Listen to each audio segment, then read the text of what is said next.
Hello everyone.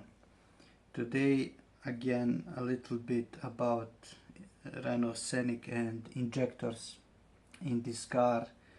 What I want to talk about is what I did, what are the parts for this specific engine, which is 1.5 60 kilowatts diesel, and I want to also mention a couple of things that can cause the bad injector, basically what can be the bad outcome if you keep using bad injectors. In my case, the injectors were not totally shot or totally bad. They were worn, obviously, which I proven with the leak-off test, which you also can check on my channel. In the one of the previous videos you can also see how to basically do this disassembly process and change the parts that are inside the injectors. Injectors are very, I would say, delicate parts, but at the same time not very complex. You only need to be careful and basically remember order of things that you are taking out. You can check my other video and see how I did it. The procedure is not very detailed recorded, but you can still see how it is done. Now here on my desk you can see a couple of parts, some of them old, some of them new. I'll go one by one. First thing that I think is most dirty out of all is the basically fuel nozzle, fuel injector nozzle. I'll take a glove here because there's still some fuel inside of this. So this is basically what I've taken out of my injectors. This is fuel injector nozzle, and you will see here how this looks like. This is actually the nozzle that I've previously taken out and tried to clean it. Unfortunately, cleaning the injector, just cleaning the old parts, didn't do any change, didn't do any improvement. For those looking for the nozzles, this is the following L120PBD. Basically for this car, this nozzle goes for this engine. For another 1.5 DCI, it can be that there is a different nozzle because the injectors might be different.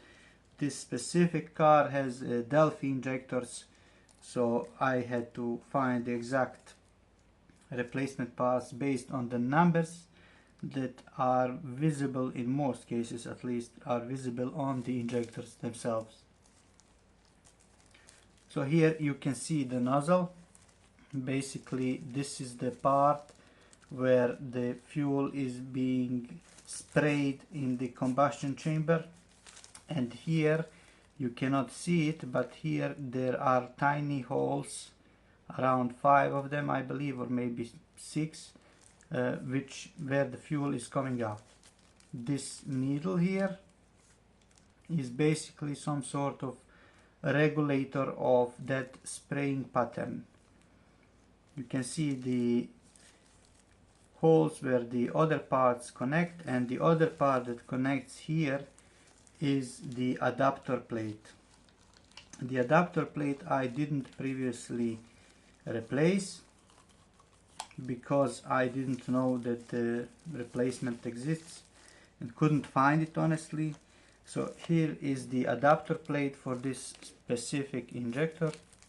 You can see the number. So there are multiple variants. So here you can see 9308617A. So there can be a different letter at the end, and you will know this only when you look at your own adapter plate, and as it will usually have marking on the side. So adapter plate goes on top of the injector basically, and then comes the third part, which is probably most important one, and that's the controller valve. I have one here which I taken out. the control valve basically is sorry, is what is controlling the amount of fuel going towards the nozzle. This is, as I understood, the solenoid is basically controlling this component based on the, of course, fuel pressure. Yeah, the fuel is then going past it. I also tried cleaning this. Unfortunately, cleaning it didn't do anything, so you can see on the outside, and this little part can go out on the outside, and basically visually you cannot see anything bad going with it. Now we can maybe make a little order here so you can better understand what's going on inside this specific injector. So this is the point of the injector, the fuel nozzle. There is adapter plate and there is a control valve. So adapter plate basically serves as a part that marries the two important things, let's say like that, and it also passes the fuel through, yes, towards the nozzle. And here I also have some new nut caps. Basically these nut caps is they are going on top. They are basically assembling everything to stay tight and together inside the injector. So we take all of these parts and assemble them almost like here, and then we screw it into the injector solenoid, the head part, I would say. The number of for these is the following. Now again, this car has Delphi injectors, so for another car it might be that you have Bosch or Siemens or whatever, so you might need different part number.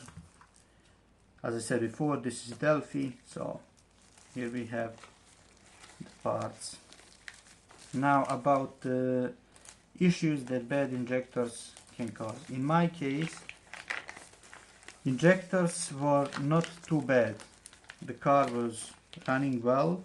Sometimes you could notice a little bit of jerkiness or like poor performance, I would say, and the smoke out of the exhaust was going out when you would put pedal to the ground, floor it basically.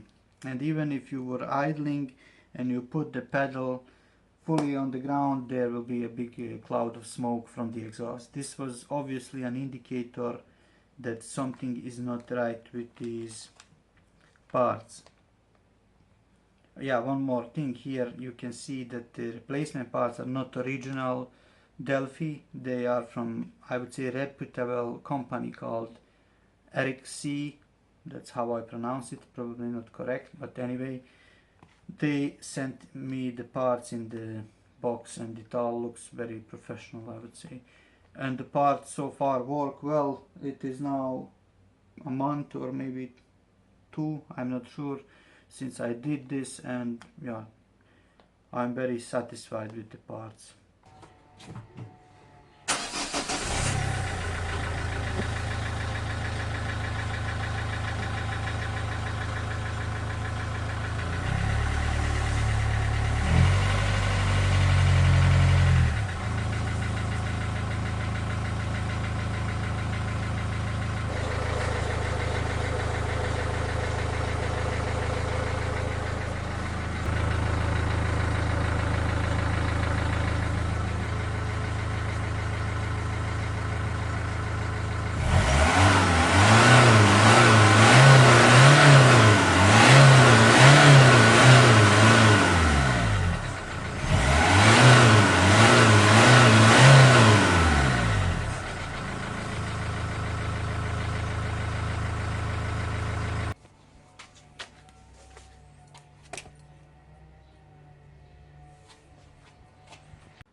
And back to the story, what the bad injector could be causing.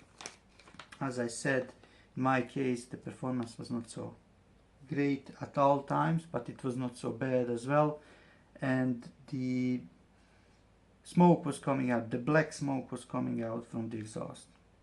Now when we see the difference, it is totally different car. It feels much more responsive. The smoke is gone. Basically, I almost never saw it again, especially when the car is on one place sitting and you floor it. There is no spot, black spot that is coming out of the exhaust to the ground, and this was the case before. Besides this, there are multiple other things that you can notice when you have bad injectors. May it be petrol or diesel, doesn't matter. You will notice misfires, you will notice poor fuel economy, you will also see hard starting, especially when the engine is cold. You will, as I mentioned, experience loss of power or poor acceleration. The loss of power you probably can notice on uphill, where there is an incline and you are trying to gain the speed. You will notice the car is struggling, and I can really confirm this because I had driven some distances where the incline was quite steep and the car was a bit struggling there, and I thought this is maybe because of less kilowatts than other cars, 60 kilowatts, it's not much, but that's what I was thinking. In the end, I think the injectors were the main reason. From other things, the car could throw you a check engine light. There can be fuel smell coming from the engine bay or even in the cabin, because from the engine bay, of course, you can get to the cabin the fuel odor and other nasty smells. Because when you think about it, when the parts start failing, and especially maybe here we can show it. So this is the cap where everything is assembled, and if we think about it, when these components inside are worn out and they are not taking the pressure or having the pressure contained as it should be, obviously the injectors start leaking, the components start leaking, and injectors start leaking, not only on these sides here, because from the top, but also through the nozzle and everything else. And then where the fuel is going, it's obviously going into combustion chamber, and when the car is sitting, that's quite a lot of fuel to make the car start, and you cannot really have the combustion when there is too much fuel, so you will need to a bit rev it a couple of times until it starts.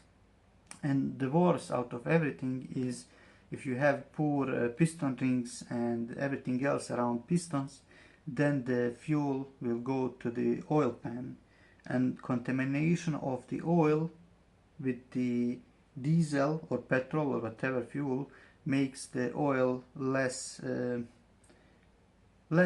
oily, basically less. The purpose of the oil is lost. The lubrication that it is supposed to be doing is no longer there, because you know how diesel and petrol are.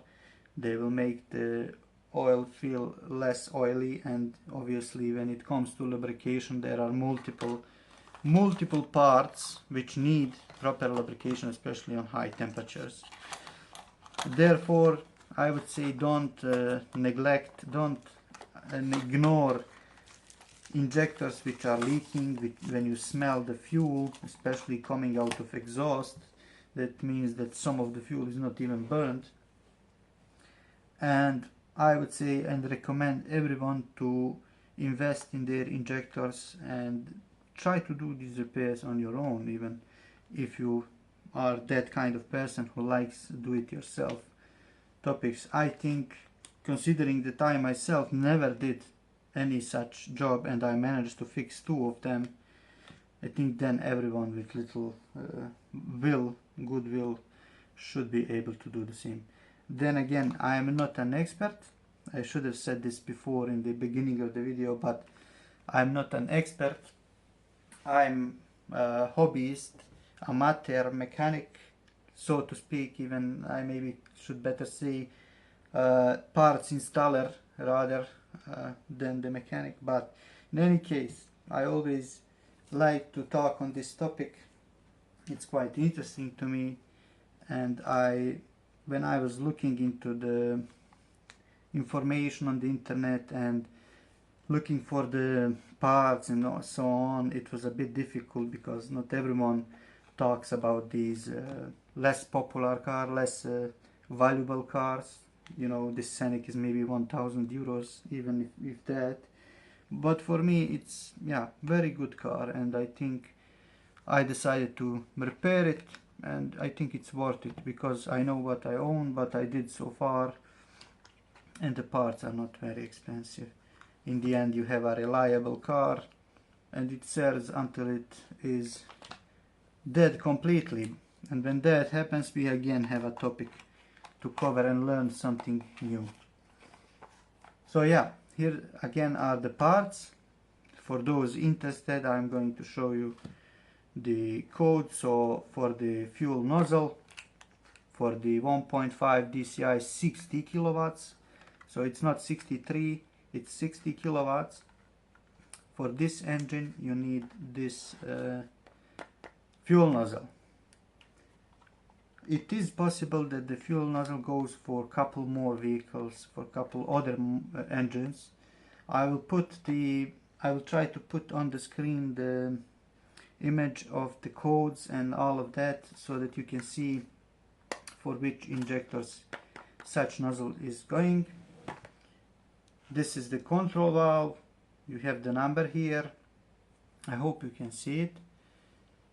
That's basically this little part comes like so. This is the adapter plate, as they call it. Maybe it has a different name, I'm not sure. And the number for it is following. As I said before, there is the letter on the end. You need to pay attention to that. You might find this adapter plate with different letters. So best is to disassemble your own injectors and check for the engravement here on the parts. So that's the nozzle, control valve, adapter plate, and here's the nut cap, basically what's taking everything of this and screwing it on the head of the injector.